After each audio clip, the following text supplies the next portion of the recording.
Em nosso estudo de hoje, a lição 16 do livro Alma e Luz tem por título Se Soubesses.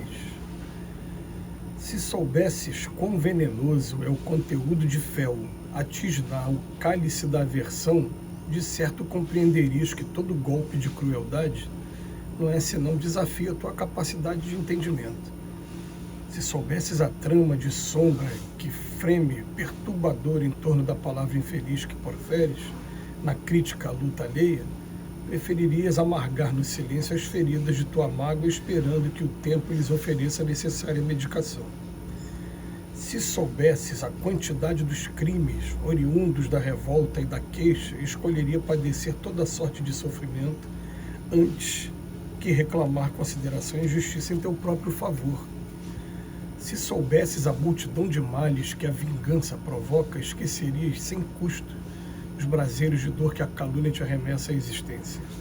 Lembra-te de que o ódio é o grande fornecedor das prisões e que a cólera é o responsável pela maior parte das moléstias que infelicitam a vida, e guarda o coração na grande serenidade se te propões conservar em ti mesmo o tesouro da paz e a bênção da segurança. Ainda mesmo que alguém te ameace com o laude da morte, desculpa e segue adiante, porque as vítimas ajustadas aos marcos do bem eterno elevam-se de nível, enquanto que os ofensores, ainda mesmo os aparentemente mais dignos, descem aos precipícios do tempo para o acerto reparador.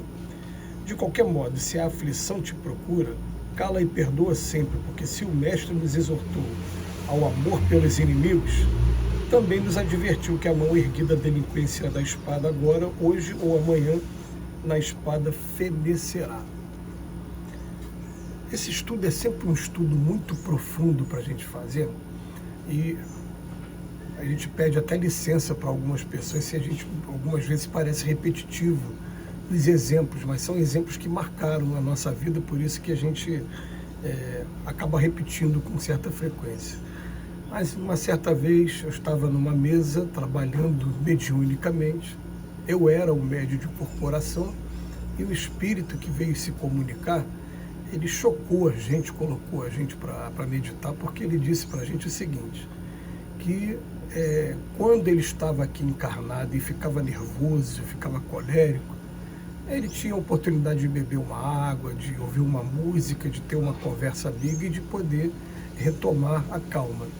Mas quando se está do outro lado da vida e que não tem mais esse corpo físico aqui, você, na verdade, faz sintonia com todos os espíritos que estão na mesma vibração. A gente usa muita palavra vibração, e um dia, através da física, a gente vai entender por que o espírita usa tanto essa palavra.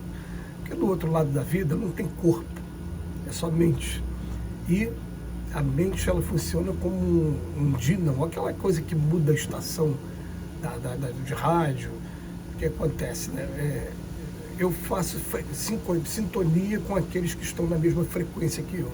Se estão na frequência de amor, te faz sintonia com aqueles que estão na frequência de amor. Se estão na frequência de cólera, de raiva, também acontece essa sintonia. Então o quadro que ele me passou na hora foi um quadro estarrecedor, porque ele falou que quando ele estava encarnado ele conseguia se acalmar, quando estava desencarnado não, ele ia parar numa região em que até os espíritos que ele observava tinham deformações, pareciam animais selvagens e tamanhos gigantescos, e que aquilo deixava ele ao mesmo tempo penalizado e com medo, e ele procurava se acalmar para poder sair daquela frequência. Então ele preferiu a seguinte frase para a gente, né? Eu tenho mais medo de mim depois que eu desencarnei do que quando eu estava encarnado. Isso chocou a gente, colocou a gente para pensar muito. Por quê? Porque qual é a ideia? Quando Jesus fala para a gente que a gente deve amar até os inimigos e manter essa paz dentro da gente vai ter duas opções. Ou a gente vive como os homens do mundo normalmente, fala que calar coisa nenhuma, senão você está achado como covarde e tal. E o que a gente vai ter como consequência, vai ter mais uma vez o nosso passaporte carimbado para retorno a mundos de expiações e provas, enquanto a gente não conquistar esse aprendizado e solidificar dentro da gente. Agora, o dia que a gente aprender a ficar calado, o Emmanuel usa aqui uma frase no final, né? Ele fala assim, ó, até mesmo os ofensores aparentemente mais dignos. Ofensores aparentemente mais dignos. Ele fala, eles continuam descendo aos precipícios do tempo para o acerto reparador.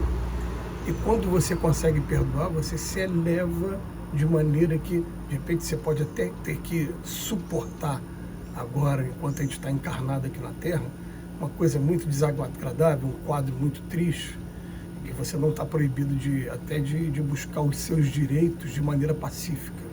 Senão seria um convite a não colaborar com o progresso de todos nós, enquanto coletividade. Mas a gente está falando da pessoa entrar na frequência também de cólera. Ele fala para a gente, olha, quando você não faz isso, você está se habilitando a daqui a pouco ter um passaporte carimbado para ir para moradas mais bem-aventuradas quando terminar essa nossa jornada aqui na Terra. Então o Emmanuel pega a lição de hoje para lembrar a gente que, olha bem, se soubesses quanto venenoso é o conteúdo de fé, quando tem a aversão, uma coisa é você não ter simpatia, ser antipático àquela coisa. Mas antipatia não significa agressividade contra aquele que não tem afinidade com a gente. É simplesmente o respeito. Algumas vezes a gente vai lamentar, algumas vezes a gente vai pensar assim, poxa, eu um dia estive numa posição igual a essa e alguém me ajudou. E a questão é eu aqui dentro de mim guardar paz, guardar serenidade. Porque se eu entrar nesse véu, montar um fel da aversão, o que acontece? Eu estou sintonizando, mesmo sem saber, mesmo estando aqui no corpo físico, eu estou criando laços com um monte de espírito que também gosta de aversão. Aí depois fala pra gente, se eu soubesse essa trama da sombra, quando tem a palavra infeliz que a gente profere criticando a luta alheia, a fofoca ela é o foco de muitos processos obsessivos. Quando a gente começa, através da palavra, a falar, fazer críticas muito severas, a gente atrai para o nosso lado uma turba de espíritos também que simpatizam com isso e que vão municiar a gente o tempo todo. Aí depois ele fala para a gente, se você soubesse a quantidade de crimes oriundos da revolta e da queixa, e quando a gente fica revoltado, quando a gente chega ali naquele limite, a gente, agora que se dane tudo, e a gente começa a tomar atitudes que vão estar comprometendo a gente, porque a gente tem que tomar muito cuidado. E depois ele fala, a vingança, então, se a gente soubesse os males que a vingança provoca, eu esqueceria sem custos braseiros da dor que a calúnia te arremessa à existência. A gente vai chegar um dia que a gente vai entender isso definitivamente. É muito melhor sofrer uma agressão do que praticar uma, e a gente ter a nossa consciência tranquila de que daqui de mim, nem através de palavras, nem através de atos, saiu nada que pudesse prejudicar ninguém. Isso é um grande desafio, é o maior desafio nosso, o maior aprendizado nosso aqui na Terra é amar ao próximo como a si mesmo, e a gente tem como um obstáculo muito grande ainda, uma parcela grande de egoísmo, de vaidade e orgulho que acabam fazendo com que a gente enverede por esses campos todinho aqui de vingança, de calúnia, enfim. E o Emmanuel bota uma frase para a gente ler, reler e procurar guardar. Lembra-te de que o ódio é o grande fornecedor das prisões e que a cólera é responsável pela maior parte das moléstias que infelicitam a vida, e guarda o seu coração na grande serenidade, se te propões conservar em ti mesmo o tesouro da paz e a bênção da segurança. A gente ouve isso de várias maneiras diferentes, até que chega um dia que a gente consiga tirar do papel definitivamente e trazer para os atos, para as atitudes da nossa vida, porque esse aqui é o grande segredo. A gente vai começar a pensar, ainda mesmo que alguém te ameace de morte, tá bom, desculpa, segue adiante. Mas eu vou ficar com medo de morrer. Todo mundo vai ter medo de morrer, vai ter sim. Mas vamos botar assim, as coisas só vão acontecer dentro do que está planejado para a gente. Então o que tiver que vir até mim, vai vir, faz parte do meu gênero de prova. E se tiver que vir só apenas o temor da ameaça, que venha, tranquilo, e vamos aprendendo com ele. Aí depois ele fala, porque as vítimas ajustadas aos marcos do bem eterno elevam-se de nível. É isso que a gente vai ter que aprender às nossas próprias custas, mas estamos aprendendo. Que Jesus nos abençoe hoje e sempre.